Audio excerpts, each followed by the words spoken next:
Hello, j'espère que vous allez bien. Bienvenue aujourd'hui pour cet échange que nous avons avec un ingénieur que nous affectionnons particulièrement. Nous allons laisser le soin à cet ingénieur de se présenter.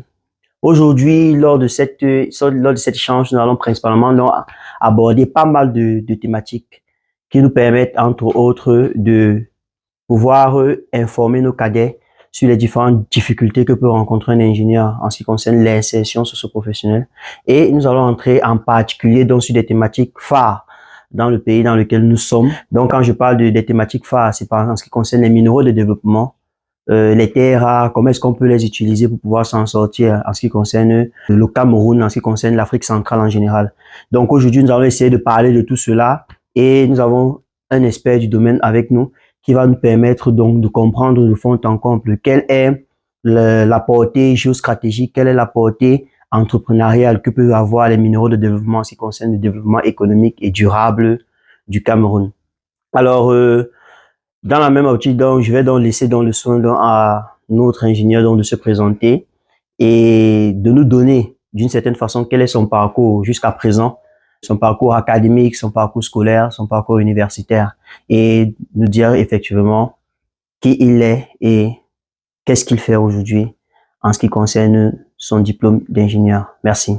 Monsieur As, comment allez-vous? Ah, très bien, merci. Ok, donc je vais donc vous laisser le soin de vous présenter. Ok, merci. Je suis AC Mvogo, Vincent de Paul Michael, ingénieur de conception en mine, minéralogie et environnement. Par ailleurs, promoteur de la start-up Céramique du Cameroun, où vous l'avez tous connu, où certains, par exemple, le connaissent. L'une de nos filiales, phare, la rubrique Les menus d'un expert. Et par ailleurs aussi auteur des tuiles en polymère, précisément à base de déchets plastiques. Je suis de base licencié en géologie minière à l'université de Yaoundé 1. Après cette licence, j'ai suivi une formation, comme je le disais tantôt, d'ingénieur de conception. Par ailleurs, je suis expert en recyclage des déchets plastiques, dont nous nous contentons de les valoriser pour avoir de nouveaux produits. Comme par exemple, à la plus connue, la tuile à base de déchets plastiques. Et nous allons faire plus, par exemple, fabriquer du diesel à base de déchets plastiques et aussi des matériaux céramiques.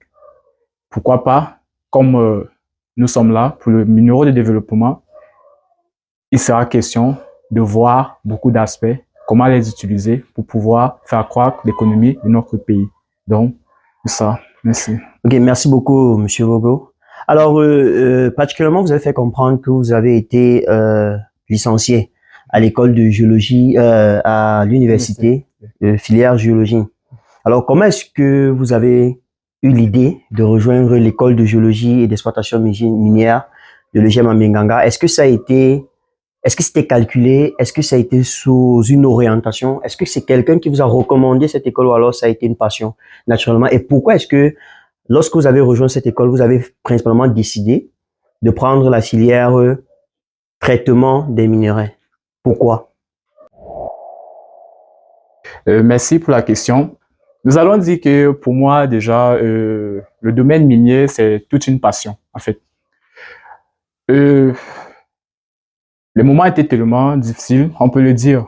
Après le baccalauréat, j'ai pas eu cette possibilité de directement entrer à l'école de mine, donc il a fallu prendre du temps. Avec cette passion, j'ai continué le travail pour pouvoir m'implémenter, je peux dire, pour pouvoir m'implémenter de la chose, pour pouvoir comprendre.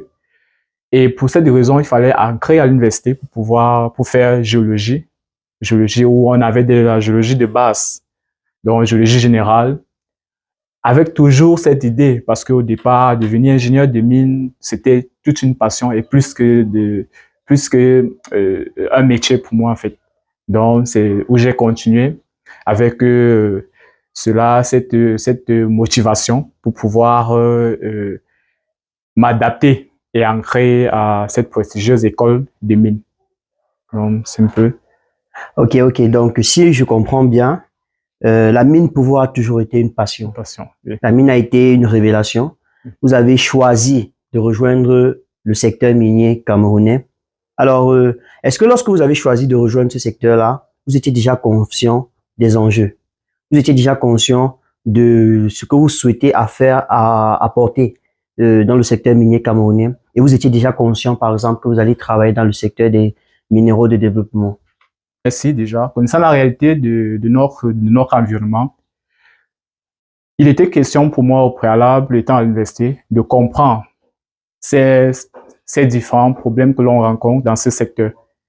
Et pour moi, il était important d'opter dans l'optique d'avoir des produits made in Cameroun à partir de nos minéraux de développement. J'ai toujours aimé cette valorisation, connaître comment étaient, par exemple, fait, par exemple, nos simples plats à la maison, comment on pouvait faire pour fabriquer, par exemple, des briques. C'était tellement important au point où j'ai voulu faire des études prolongées pour pouvoir comprendre ce système, pour pouvoir être cette personne qui est là pour réaliser et non pour observer comment ça se fait. En fait, je voulais être l'acteur de la chaîne. Donc, Ok, donc principalement, donc, on se rend compte que vous vous insérez dans l'optique de produire, dans l'optique de créer et non uniquement de consommer les produits venant d'ailleurs. Et donc, ça s'inscrit effectivement dans le processus de développement durable en ce qui concerne l'Afrique et ça contribue donc principalement à l'économie du pays. Et c'est ce dont nous encourageons les différents étudiants qui souhaitent principalement donc se lancer dans l'entrepreneuriat ou alors qui souhaitent faire partie de la chaîne de production, de ne pas baisser les bras et de comprendre qu'il est possible pour nous aussi de transformer. Et au travers donc des minéraux de développement aujourd'hui, nous allons comprendre avec cet ingénieur que nous avons rappelé, de pouvoir donc nous expliquer concrètement comment ça se passe, comment est-ce qu'on fait pour quitter est-ce qu'il est même possible de quitter des terres rares ou des simples minéraux de développement à l'obtention des produits finis tels que des verres, des plats, des tuiles comme celles que nous avons ici et nous aurons l'occasion d'échanger par rapport à cela lors de notre présentation. Toujours dans la même avancée, vous êtes ingénieur des mines et principalement vous avez fait la spécialité traitement des minerais. Traitement des minerais, alors, nous les profanes, nous aimerions bien savoir ça veut dire quoi, traitement des minerais? Quand on dit qu'on est ingénieur et qu'on fait traitement des minerais, principalement, donc, on aimerait bien savoir quel est l'apport d'un ingénieur traitement des minerais. Qu'est-ce que vous faites concrètement dans la chaîne de production? Et en ce qui concerne les étapes d'une prospection minière ou alors les étapes d'une mine, oui, les étapes d'une mine, en quel moment se situe votre spécialité dans le processus d'une mine? Ok. Déjà, ma spécialité, elle est tout simplement exploitation minière et traitement des minerais. Bon, lorsqu'on parle d'exploitation, c'est exploitation minière, c'est tout simplement après des études, par exemple, on peut dire des études de recherche, de prospection, où l'on découvre, par exemple, un minerai. Lorsqu'on parle de minerai, par exemple, une roche qui contient un élément économiquement rentable. Lorsqu'on découvre donc, par exemple, cet élément dans cette roche, il est donc question de l'exploiter, de le mettre à, à la vue de tout le monde. Lorsqu'on l'exploite, donc, on l'exploite, ça veut dire que on va entrer dans ce processus donc d'écrêtement.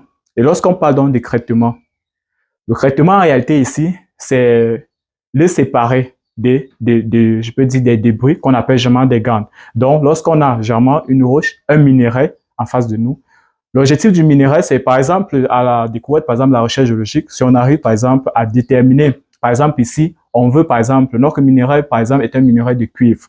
L'objectif pour nous est, à cette phase, nous intervenons à la phase d'écrêtement, après l'exploitation, la phase d'écrêtement. Il est important pour nous d'extraire ce minerai, dans ces minerais, autant pour moi, ce métal, par exemple, d'extraire le cuivre uniquement. Donc, pour l'extraire, donc, on va donc le séparer. Donc, il s'agit tout simplement d'une filière pour nous qui nous permet de séparer un minerai de ses constituants et pouvoir à la fin pulvériser, purifier celui qui est plus important. Si à la base, notre minéral recherché, par exemple, notre métal était du cuivre. Donc, on va donc tout simplement l'extraire pour pouvoir le purifier. Donc, voilà un peu en quelque sorte ce que nous faisons. Nous essayons de séparer, nous séparons le métal, nous séparons le métal de la gangue, donc des déchets. Donc, nous prenons l'élément essentiel qui est dans la roche, l'élément qui peut être économiquement rentable. C'est cet élément que nous enlevons dans la roche pour pouvoir le donner sa plus-value.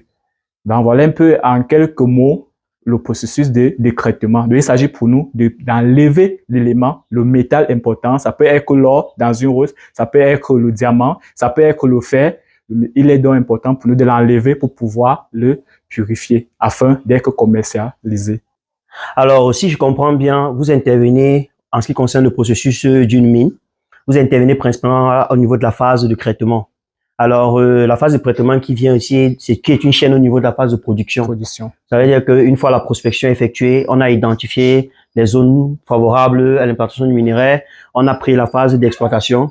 Et puis, à partir de l'exploitation, maintenant, on est ancré à la production. Et dans la production, vous êtes dans le traitement des minéraux. Pour pouvoir les séparer. Séparer la gangue du produit qu'on essaie d'utiliser. Par exemple, vous avez, comme vous avez parlé du cuivre, récupérer le minerai de cuivre et mettre le reste de côté. Alors, toujours dans cette optique-là, je me disais tantôt que nous sommes au Cameroun et principalement nous avons fait la même école, l'école de géologie et d'exploitation minière. Ou alors on nous apprend tous les procédés théoriques nécessaires pour le traitement des minerais. Mais qu'en est-il de la pratique? Est-ce que au sorti de là, un ingénieur qui fait traitement des minerais peut vraiment prétendre avoir la compétence pratique pour effectuer une telle ressource comme celle que vous venez de nous expliquer? Ok, merci pour la question. Par rapport à ce problème, il faut noter que c'est pas toujours évident parce que la formation au Cameroun, il faut déjà la féliciter. Mais par contre, il y a aussi, nous rencontrons beaucoup de problèmes à la sortie. Parce qu'en réalité, tous ces cadres que nous voyons, ces procédés, en fait, nécessitent assez d'énergie, nécessitent du matériel, en fait, du matériel pour pouvoir gérer cette extraction, cette séparation. Et au Cameroun, étant donné, connaissant notre pays et connaissant que le secteur minier n'est pas vraiment développé, où nous le faisons, nous connaissons déjà au Cameroun. Actuellement, où nous le faisons de façon artisanale, peut-être pour l'extraction de l'or et semi-mécanisé aussi.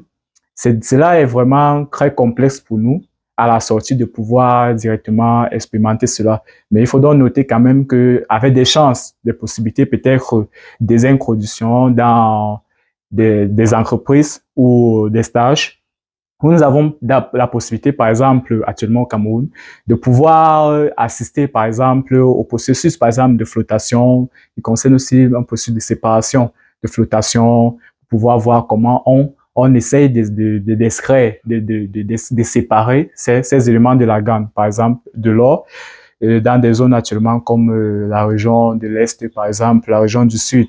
Et il faut aussi noter, on va aussi voir par ailleurs d'autres processus comme peut-être celui sur le phénomène basé de séparation par densité, pour pouvoir voir où on essaye aussi de gérer. Mais c'est pas toujours évident de pouvoir appliquer cela parce que de nos jours, dans notre pays, c'est vraiment compliqué. Donc, il faut encore plus de recherches. En espérant donc que la mine industrielle puisse s'installer dans notre cher beau pays que nous aimons tant.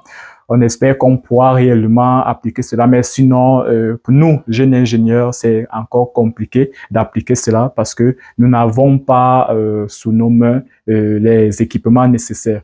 Donc, merci.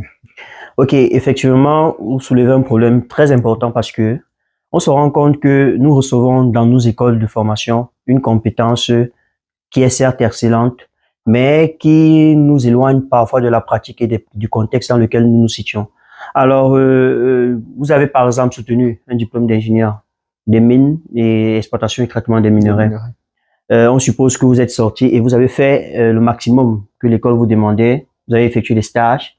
Et malheureusement, dans nos têtes à nous, on se dit, au sorti de là, nous allons travailler dans des grandes structures et effectuer par exemple des traitements de minerais sur l'or, sur le diamant, sur la bauxite, sur les grands noms, quoi, la pouzzolane, le cuivre et tout ça.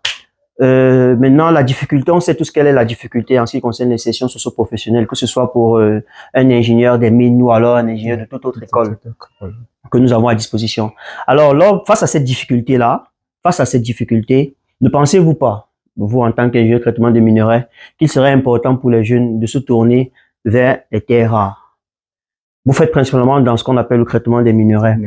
Est-ce que vous ne pensez pas que le fait de se tourner peut-être vers les terres rares, vers le recyclage, en ce qui concerne votre secteur d'activité, pourrait être un apport majeur pour le jeune ingénieur qui sort, pour pouvoir aussi tirer son épingle du jeu et de pouvoir s'en sortir? Parce que si on pense qu'au sortir de notre école, nous allons entrer, par exemple, dans une grande entreprise pour traiter de l'or, c'est un peu complexe, certes possible, mais un peu complexe déjà parce que l'expérience n'est pas. On sait que dans la majorité de ces entreprises, pour être recruté, il faut au minimum 5 ans d'expérience. Par exemple, en géostatistique, par exemple, pour faire dans l'estimation des ressources, nous avons ce que nous appelons chez nous la personne qualifiée.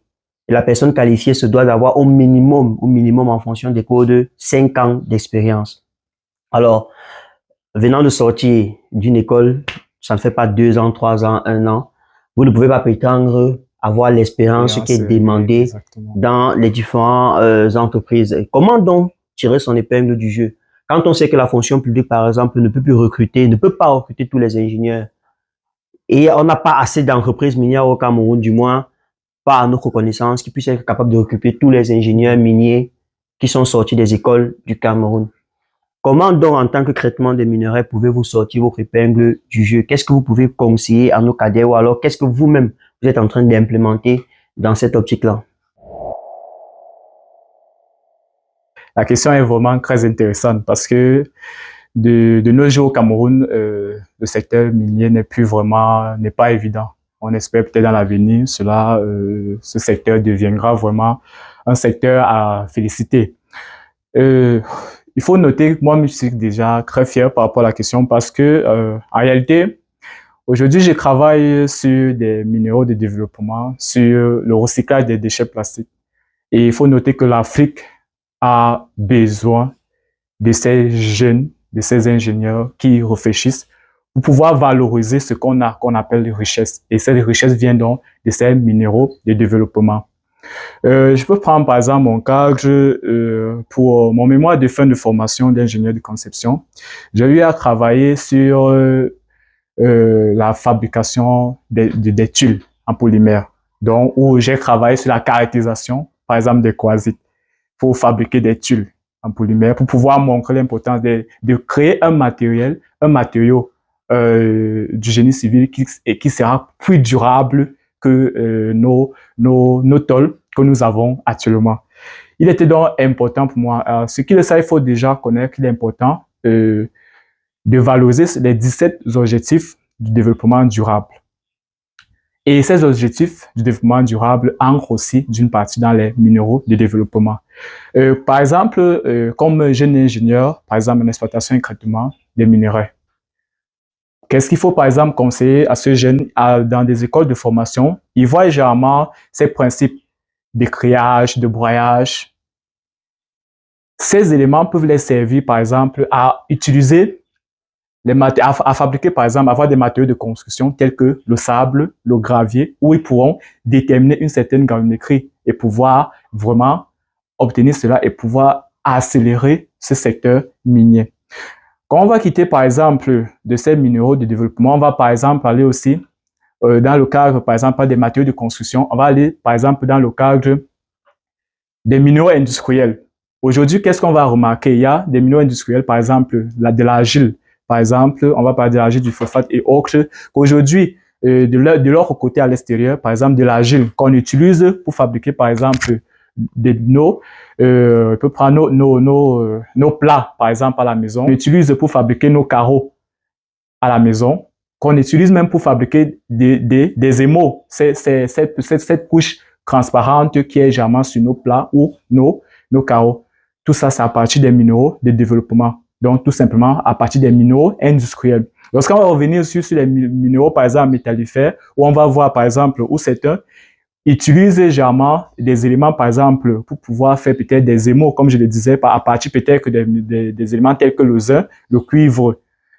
On va revenir aussi que dans un cas, par exemple, de ces éléments proprement dits, comme je le disais sur le cadre de mon travail, où j'ai utilisé des minéraux de développement. Par exemple, dans le cas, par exemple, des quartzites, ceux qui le savent, sont des roches métamorphiques où j'ai eu à utiliser ces techniques qu'on a apprises à l'école pour pouvoir, où j'ai broyé et j'ai utilisé un élément qui nous gêne dans la société, où j'ai eu à utiliser des déchets plastiques, par exemple, des déchets plastiques, où j'ai eu à les recycler pour les valoriser afin de fabriquer, par exemple, des tuiles en polymère. Okay, des tuiles à partir, si je comprends bien, sans vous couper, c'est en fait ça. oui, des tuiles, oui, où j'ai utilisé ces quasites, des quasites qui font partie des minéraux de développement et qui partent dans la catégorie des matériaux de construction, où j'ai eu à les broyer, à mes grandes maîtrises voulues, mes mailles acceptables pour les qualifier de sable ou avec du recyclage des déchets plastiques, où nous avons réussi à fabriquer ce cadre-ci.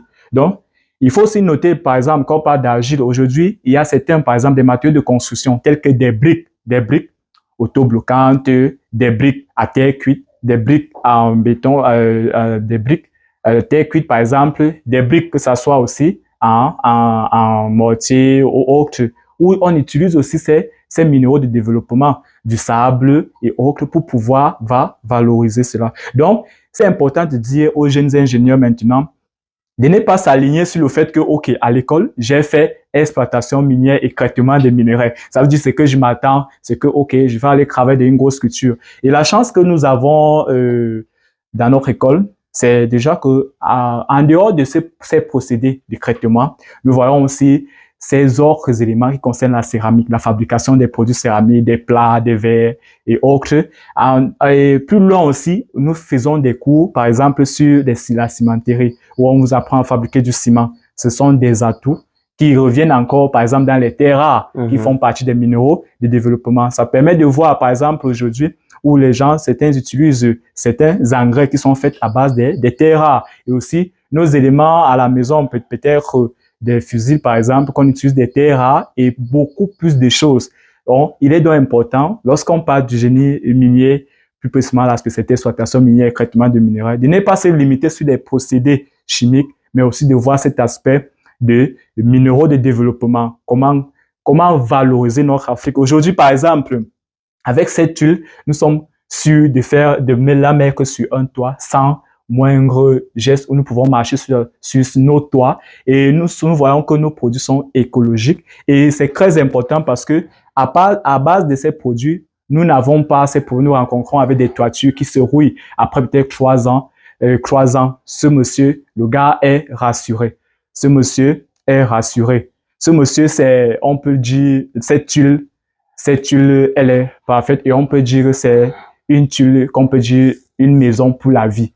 Donc, il est très important pour nous de penser aussi à valoriser les minéraux de développement. Donc, c'est tout ce que je peux dire dessus. Et nous espérons qu'ils seront nombreux à nous joindre pour pouvoir ensemble expédier et expliquer et expérimenter tout cela.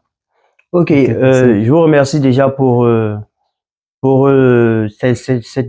brillant en fait échange que vous venez de nous remettre, parce que là c'est vraiment important, parce que il y a des informations que nous n'avions pas.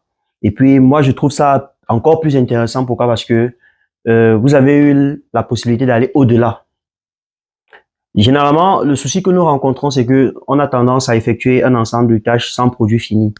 Alors c'est encore d'autant plus intéressant de se rendre compte que il y a des ingénieurs qui ont eu la possibilité, ou alors qui ont eu l'audace de pouvoir mettre sur pied un produit tel que celui que vous voyez là, une tuile, qui a été faite à base de recyclage de déchets plastiques et de quartzite, qui sont des minéraux de développement. Alors, ça montre à quel point il est possible pour nous aussi, en tant qu'ingénieur, pour vous peut-être qui fait être spécialisé en traitement de minerais, vous vous rendez compte qu'il est possible pour vous de sortir d'un projet à une entreprise.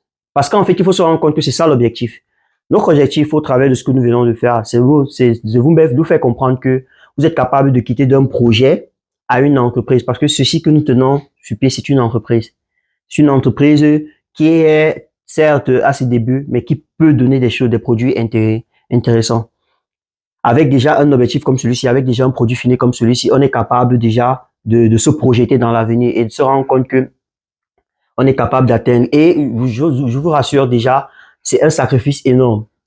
Oui. C'est un sacrifice énorme pour arriver à la réalisation d'un produit tel que celui-ci, que ce soit en termes de connaissances, que ce soit en termes de finances. Parce que c'est beaucoup plus ça qui nous dérange ici, que ce soit la compétence ou le financement nécessaire pour pouvoir réaliser de tels produits finis. Et nous, au sein de CSA, c'est ce que nous promouvons principalement. Donc, nous essayons de promouvoir le développement durable au travers des ingénieurs tels que l'ingénieur Acevogo pour pouvoir développer plus en plus de stratégies, plus en plus d'entreprises qui puissent mener à la conception, à la production, à la consommation made in Cameroun, principalement parce que c'est en fait ça l'objectif. Consommation made in Cameroun pour permettre un développement durable de l'économie du pays. Donc, c'est dans cette optique-là que nous avons prévu de faire cet échange-là. Peut-être dans les prochaines vidéos, nous allons revenir de façon de fond en comble, n'est-ce pas, sur la mise en place d'un produit tel que celui-ci. L'ingénieur Acevogo serait disponible pour pouvoir vous accompagner déjà dans la réalisation et la mise en place d'un projet, pas uniquement la conception de tuiles, mais en ce qui concerne les minéraux de développement de façon générale. Parce que quand on fait traitement des minerais, et comme il a si bien parlé, on est capable d'arriver jusqu'à la conception des plats, des verres, des pots de fleurs, je ne sais pas, un peu de son tout. Propre ciment. Voilà, enfin, conception même du ciment. Donc, il y a pas mal de choses qui peuvent être faites. Maintenant, il suffit juste que nous travaillions ensemble pour pouvoir arriver à la conception de produits finis tels que ce que j'ai en ma possession. Donc, ingénieur, je vous remercie vraiment beaucoup pour cette brillante présentation. Et j'ose croire, avec votre accord bien sûr, que nous aurons beaucoup d'autres présentations comme celle-là pour permettre de comprendre, d'informer les jeunes, ceux qui font principalement dans le traitement des minerais, et se rendre compte il est possible en fait d'obtenir des produits finis. Les tuiles, si généralement, moi personnellement, hein, je croyais qu'on les fabriquait que chez les blancs, quoi. Donc vraiment, c'est important de se rendre compte qu'on est capable aussi de concevoir des produits tels que celui-ci. Et maintenant, quitte à ce que dans la prochaine vidéo, par exemple, nous allons essayer d'entrer sur les différentes difficultés que vous avez rencontrées lors de la conception de ce produit. Et je suis sûr que ça pourra aussi être passionnant parce que il est clair que on n'en arrive pas là en claquant des doigts. On n'en arrive pas là en claquant des doigts. Et il doit avoir forcément beaucoup de problèmes que vous avez rencontrés durant le processus pour la réalisation de ce projet. Et je crois que vous allez les partager avec nous lors des prochaines échanges. Donc, je sais pas si vous avez un conseil. Si vous devez conseiller, par exemple, un jeune qui fait traitement de minerais, qu'est-ce que vous pouvez le donner comme conseil pour qu'il puisse lui aussi commencer non seulement lorsqu'il soit sur les bancs, parce que je me dis qu'on n'a pas besoin d'être ingénieur pour commencer déjà à penser comme ceci. Si on parvient à inculquer cette mentalité aux jeunes qui sont encore assis sur les bancs, je pense que cela pourrait être déterminant pour la jeunesse que nous essayons de construire, ainsi que pour l'économie de notre pays. Donc, si vous avez un conseil que vous pouvez remettre aux jeunes, pour qu'eux aussi, ils puissent avoir cette dynamique et cette pensée, n'hésitez pas à aller communiquer cette information. Déjà, merci pour l'initiative, merci. Et s'il faut vraiment conseiller un jeune ingénieur en traitement des minéraux, ce que je dirais à ce jeune, c'est, comme on le dit généralement, comme moi je le dis généralement, un ingénieur, c'est celui qui rencontre des problèmes et les résout, pas celui qui passe son temps à se plaindre, j'ai rencontré tel problème, parce que les gens ne vont pas te suivre. Et ce qu'ils veulent suivre, c'est j'ai rencontré tel problème et voici la solution. Et dans le cadre de notre continent, l'Afrique bien sûr, nous avons beaucoup de problèmes autour de nous. Donc, il est très important de regarder autour de nous des besoins de nos populations. Par exemple, je peux prendre un cas par exemple où un gars se rend compte peut-être dans son quartier, il n'y a pas par exemple table assise, où il va peut-être prendre par exemple un cas de minéraux de développement, peut-être où il va essayer de polir par exemple des roches, que ça soit des roches métamorphiques ou volcaniques, où il va peut-être avoir cette idée de fabriquer par exemple des tables, bancs ou des chaises pour pouvoir valoriser ces minéraux. Ça, c'est une idée. Et cette idée se verra plus tard comme idée du génie. Parce qu'en réalité, autour de toi, tu as observé un problème et que tu as essayé de résoudre. Donc, ne baissons pas les bras, continuons à travailler. Regardez des produits qui sont autour de nous, surtout ces produits importés. Nous pouvons aussi faire mieux et nous pouvons aussi valoriser notre pays. N'oubliez jamais aussi de vous abonner sur ma chaîne YouTube, Les Minutes d'un expert, où nous essayons de partager nos connaissances au max sur le domaine minier et le recyclage des déchets plastiques. Donc, ne baissez pas les bras. Un jour, ça va aller. Juste... Ok, donc merci déjà à vous tous pour avoir suivi cet échange. Je vous remercie à tous ceux qui ont donné de la peine de nous écouter jusqu'à la fin de cette présentation. J'espère que vous avez eu la possibilité d'apprendre pas mal de compétences comme nous aussi. Nous avons eu la possibilité d'apprendre en ce qui concerne le traitement de minerais, quel était son objectif, qu'est-ce qu'on fait à l'intérieur de ces spécialités et comment est-ce que cela peut aider le Cameroun en ce qui concerne le développement économique, financier et le développement durable de notre pays. Donc, toujours dans la même optique, nous prévoyons d'autres vidéos, comme nous avons fait comprendre, pour vous aider, pour vous accompagner et pour vous montrer on est possible de transformer avec un peu de courage, un peu d'audace et beaucoup de détermination, qu'il est possible aussi de pouvoir obtenir des produits finis tels que des tuiles proposées par l'ingénieur AC Bogo. Nous allons mettre à votre disposition un accompagnement spécifique pour ceux qui souhaitent entrer dans cette optique-là. Pour ceux qui souhaitent aussi découvrir il existe 200 minéraux de développement. 200. Donc, ça veut dire quoi? Que chacun d'entre vous a la possibilité de se lancer d'exploiter un minéral de développement en fonction de sa localité, en fonction de sa région, en fonction de son pays et de pouvoir permettre à ce que son pays se développe. Il en existe 200. Et avec chacun de ces minéraux, on est capable de réaliser des choses extraordinaires. Donc, ne baissez pas les bras. Travaillez toujours dans cette optique et n'hésitez pas à nous contacter. N'hésitez pas à nous contacter, à vous abonner sur nos différentes pages comme l'ingénieur vous a fait part. Vous pouvez vous abonner sur la page Minute d'un expert, vous abonner sur notre page CS Academy, que ce soit sur notre chaîne YouTube ou alors sur notre page Facebook. N'hésitez pas à vous abonner sur ces différentes pages pour suivre constamment nos différents contenus. Et puis, si vous avez besoin d'un accompagnement spécifique, si vous avez besoin de réaliser des projets tels que ceci, si vous avez besoin de participer même à la réalisation et à la conception des projets tels que ceci, n'hésitez pas à nous contacter sur nos différentes pages et nous allons mettre sur pied un accompagnement adéquat pour pouvoir vous aider et nous aider aussi à développer notre pays et notre continent.